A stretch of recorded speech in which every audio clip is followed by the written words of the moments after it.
টাকা দেবে না অন্নপূর্ণা ভান্ডারের, তাহলে সবারই স্টপ রাখুক, আগে সবার ইনকোয়ারি হোক, 5-6 মাস পর আবার শুরু করুক পোর্টালটা, আমরা রাজি আছি। কিন্তু আমাদের বাড়ির সামনে মেয়েরা পাবে, কেউ পাবে না,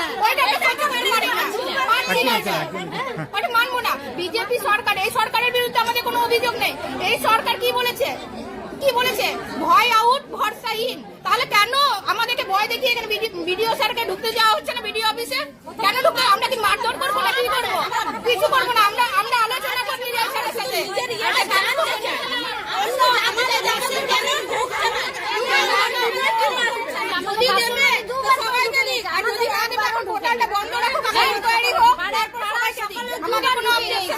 আমাদের একবারও ঢুকেনি।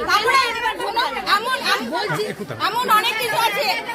আমার জাম গ্রামের অভিজ্ঞতা, আমরা কেন পাবো না? গরিব মানুষ কেন পাবো না টাকা? যারা স্কুলে চাকরি করে তাদের বউ টাকা দিল, আমরা সাইকেল খেলে আর পাচ্ছি না 3 মাস ধরে, তাহলে আমরা কি পাবো না? এখন 3 মাস বসে আছে। কেন্দ্র